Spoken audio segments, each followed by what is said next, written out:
Bonjour, bienvenue et bonne écoute. J'ai un credo que je me répète inlassablement car telle est la voie, pour reprendre une formule célèbre.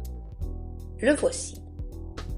Nuire, par la pensée, à autrui, à moi-même, à tout ce qui existe, donc à la divine providence, est pour moi impossible, car de mes pensées découlent mes paroles, mes actes et mes sentiments. Donc, si je veux être lumineuse, je dois me maîtriser constamment, car la lutte est de tous les instants dans ce monde tel qu'il est construit. Comme on récolte ce que l'on sème, je ne sème que des pensées positives et constructives envers tout ce qui est, moi y compris. C'est fascinant de constater à quel point on a persuadé les gens que ce qui se passe dans leur esprit ne sera jamais su par personne, et que de deux, cela ne leur nuira jamais. C'est faux, archi faux. Il est écrit qu'il n'y a rien de caché qui ne soit découvert. C'est vrai, archi vrai, quel que soit le temps que cela prend. La faute, le crime, commence par et dans la pensée, puis s'exprime en acte, et cela se voit. Quand une pensée négative traverse un esprit, le sentiment correspondant s'active aussitôt, et cela se ressent, car la fluctuation dans les ondes que nous captons n'est rien d'autre qu'un changement d'énergie que nous captons également. Les paroles qui blessent, qui humilient, qui détruisent ne peuvent être prononcées qu'après avoir été pensées. Cela ne peut être plus clair. On nuit et on se nuit. On sait que la loi de cause à effet existe en cette dimension. Donc, si je pense à mal, j'en subirai le choc en retour. Ainsi aussi, une microseconde de doute dans ma pensée équivaut à réduire à néant mon désir ou à le repousser très loin dans le temps. La lumière est notre forme primordiale car nous sommes de l'énergie et l'énergie est lumineuse. Quand nous entrons dans notre lumière intérieure, tout s'éclaire autour de nous. Nous voyons loin devant, nous voyons près, nous voyons loin derrière. Nous voyons toutes les présences invisibles, mais nous pouvons également les deviner ou les ressentir grâce au courant qui traverse notre corps et que l'on nomme frisson, car nous sommes tous interconnectés. Nous entendons aussi ces voix qui nous parlent doucement à l'oreille, celles que nous nommons intuition. Si nous restons dans cet état, c'est-à-dire que la bougie brûle sur la table et illumine la pièce, nous sommes rassurés. L'ombre est également partie intégrante de notre être. Sa forme, c'est la raison, car dès que nous raisonnons, nous doutons. Le mais et le si fondent sur notre esprit comme l'aigle sur sa proie et parlent fort, en intimidant, en effrayant. Ce sont des interrupteurs qui éteignent la lumière. Dans l'ombre, on n'y voit pas à 3 pas. Alors comment se diriger sans trébucher, sans se tromper de voie, sans se faire bousculer en tous sens, sans savoir d'où cela vient, sans pouvoir se défendre? N'appuyez jamais sur l'interrupteur, laissez la lumière allumée. Ainsi, on peut donc nuire et se nuire de différentes façons. Si les lois universelles ont été, et le sont d'ailleurs toujours, occultées de l'esprit de la grande majorité des individus, c'est pour une raison toute simple. Le savoir tue l'ignorance et permet l'émancipation de l'être. Si des civilisations évoluées ont existé, ou existent quelque part, ce qui ne fait aucun doute au vu de la désinformation qui est faite autour du sujet, car quand on n'a rien à cacher, tout est accessible, ce n'est pas grâce à l'occultation des principes divins, mais au contraire à leur divulgation, à leur explication et à leur mise en pratique par toute la population, et ce, dès le plus jeune âge.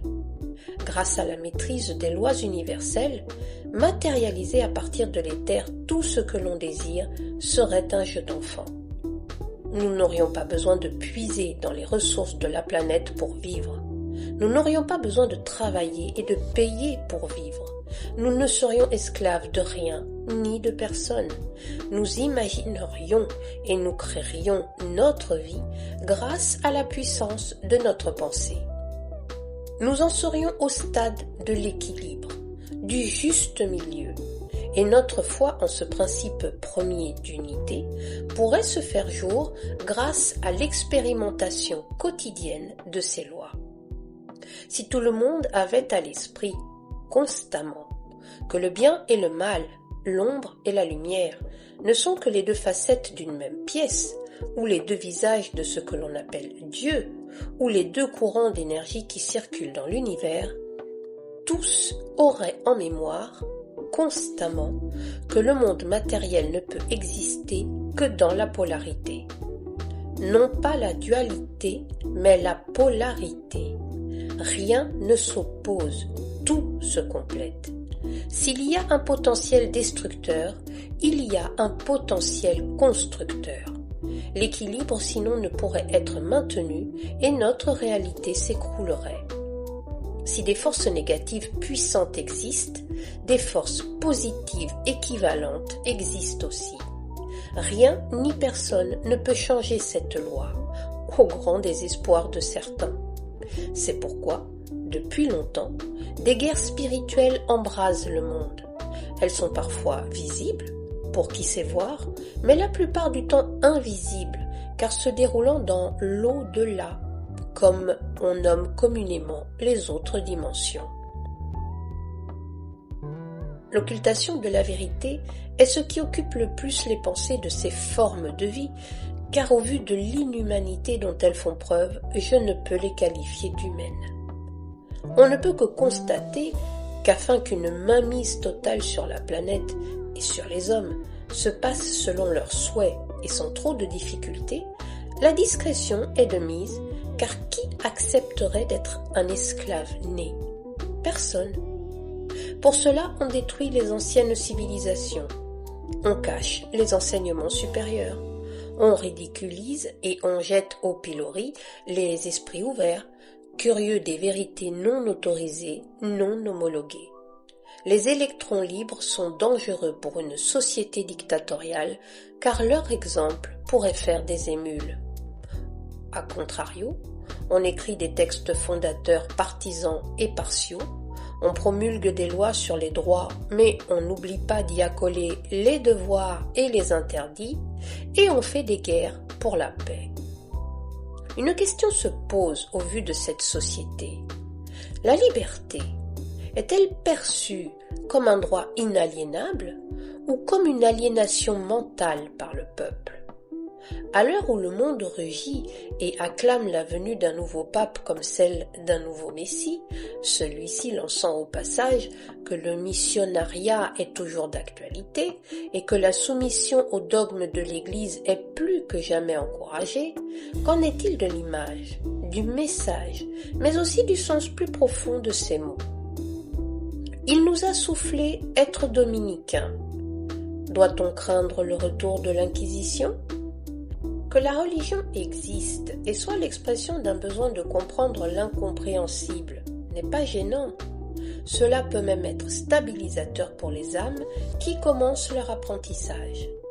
Mais que la religion existe et soit d'office l'expression de l'âme d'un humain, sans que celui-ci ait pu choisir librement sa façon de vivre le sacré, ou ce qu'il considère comme sacré, mais plus encore, que toute sa vie, dans ses différentes facettes, soit assujettie à ce dogme religieux, revient à en faire une dictature.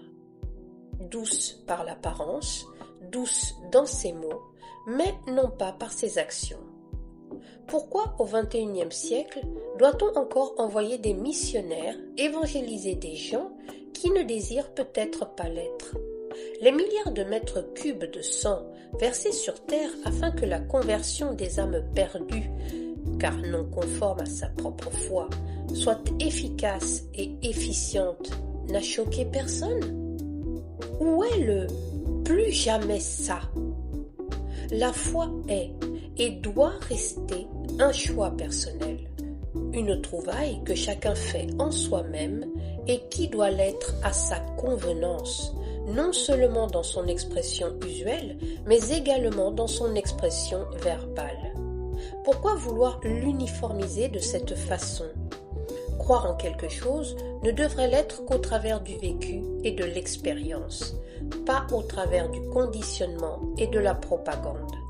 La pureté de la foi réside dans l'application des lois de l'amour universel. C'est tout. Quelqu'un osera-t-il jeter une pierre à cette phrase ?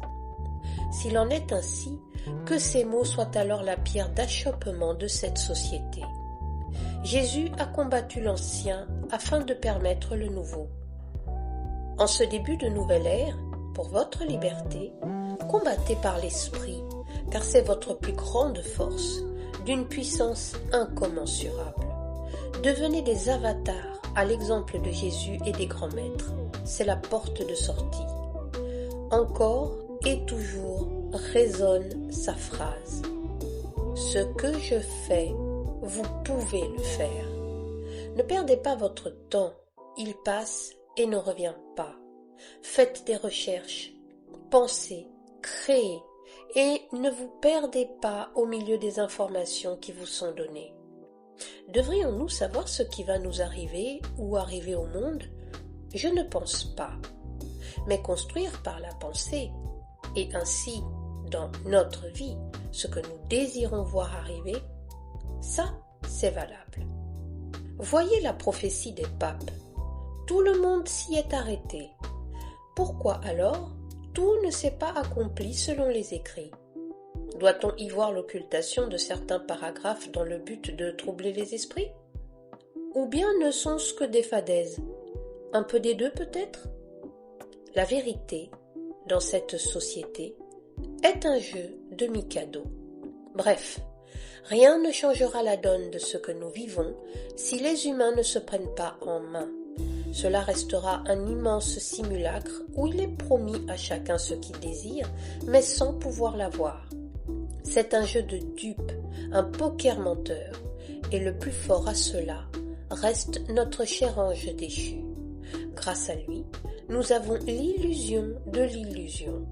Nous pouvons vivre sans nous sentir vivants. Les zombies n'ont pas besoin de mourir pour exister. Ils sont des milliards sur Terre en ce moment. Plus besoin d'images subliminales, de musique chargée pour subjuguer.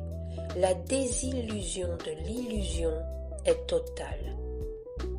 Elle est telle que le mot croire est devenu creux. On remet dans les mains d'autrui, n'importe qui d'ailleurs, du moment qu'il fasse respectable et que son apparence en impose, son esprit, sa vie, celle de ses enfants, de sa famille, du monde, et après on se plaint que celui-ci va mal, que tout est mal dirigé et qu'il ne devrait pas en être ainsi. Le pouvoir décisionnaire de chacun a été délégué à tous ces autres sans que jamais une idée, pas si saugrenue que ça, n'effleure les consciences. Et si tout ce pouvoir que nous leur accordons, que nous leur offrons, allait servir à nous brider, nous briser, nous brimer. Ces autres ne sont pas plus capables que nous.